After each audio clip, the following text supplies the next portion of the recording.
compleja la lectura de textos argumentativos en el nivel secundario.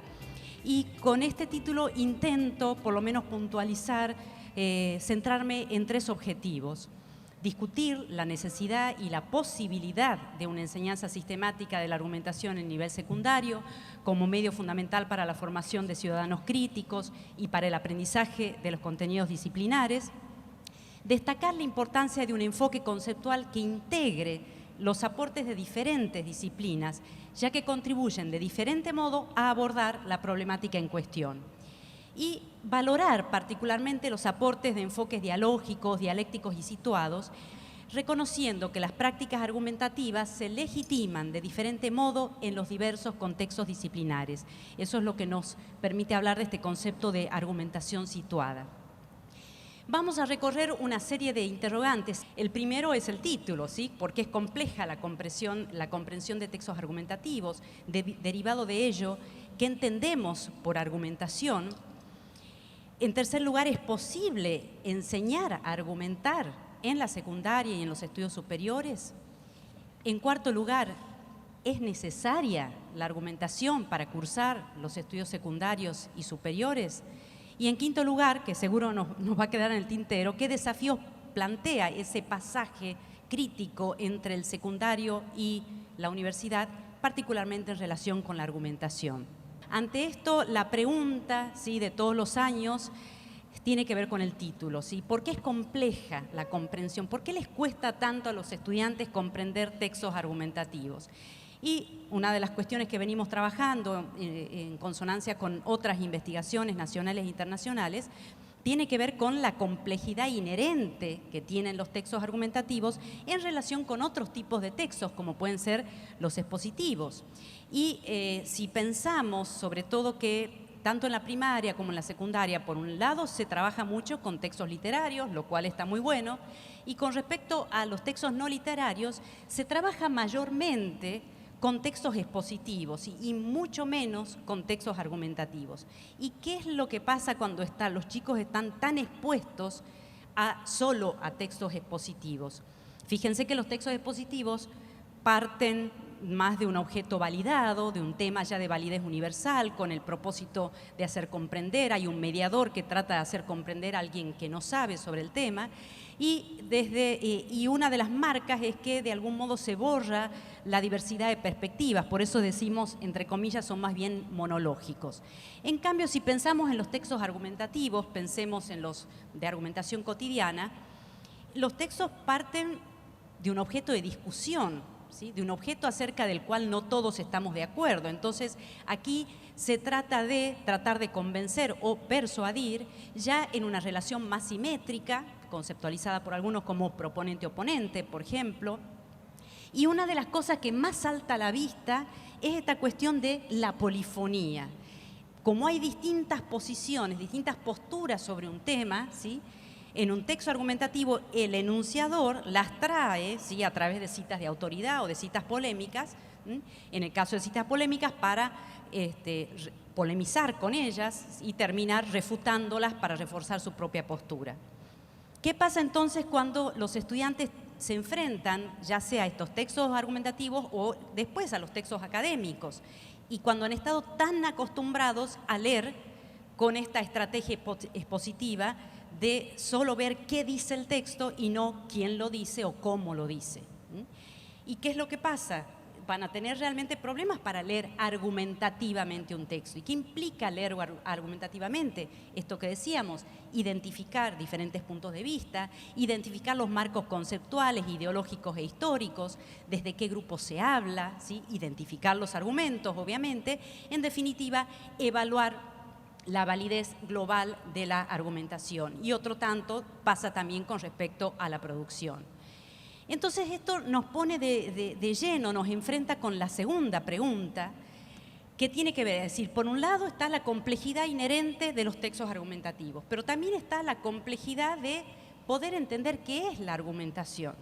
Cuando hablamos de argumentación, ¿de qué estamos hablando? Y acá se nos aparece con toda su complejidad el tema de la diversidad de enfoques teóricos. Algunos enfoques a los que particularmente adherimos van a plantear fuertemente la interacción entre la lectura, comprensión, la escritura y la oralidad. Una figura emblemática es Richard Paul, porque trata de superar algunas limitaciones de los primeros modelos, abriéndose más a una perspectiva dialógica, una perspectiva intersubjetiva, y tratando de no centrarse exclusivamente en los aspectos cognitivos, sino también abrirse mucho al tema de los aspectos actitudinales. En relación con eso, hay un concepto que trabaja mucho Paul, que es el de las características intelectuales, que nos permiten pasar de ese pensamiento egocéntrico a un pensamiento amplio. Son varias las características, solo quiero puntualizar dos que me parecen especialmente importantes en los tiempos actuales: el coraje y la empatía. Fíjense qué dice el coraje: conciencia de la necesidad de reflexionar imparcialmente sobre puntos de vista hacia los cuales tenemos fuertes emociones negativas. Muy relacionado con esto, la empatía intelectual, ponernos en el lugar de los otros para intentar entender sus puntos de vista. Esto nos enfrenta con otro aporte que me parece sustancial, que es el de un filósofo argentino, seguramente muchos de ustedes lo conocen, Ricardo Maliandi, que plantea su propuesta de la ética convergente basada en este concepto ya antiguo de la razón dialógica, en donde razonar implica dialogar. Y esto implica una doble dimensionalidad. ¿Por qué? Porque razonar no solo es dar razones, ¿sí?, la fundamentación, sino también la crítica, es decir, la autoconciencia de los límites de las propias razones y la apertura a otras razones.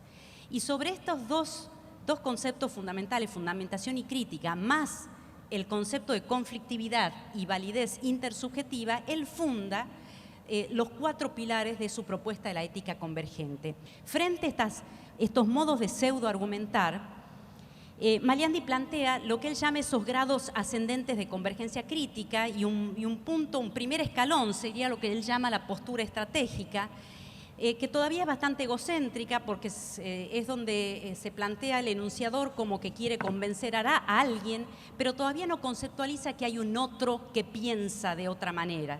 Y entonces todo solo tiene la idea de ganar. Un segundo escalón sería como esta postura comunicativa divergente, en donde ya se conceptualiza que hay un otro que tiene otro punto de vista, ¿sí? Pero todavía tenemos esa idea de que uno gana y otro pierde, de que yo gano y el otro pierde.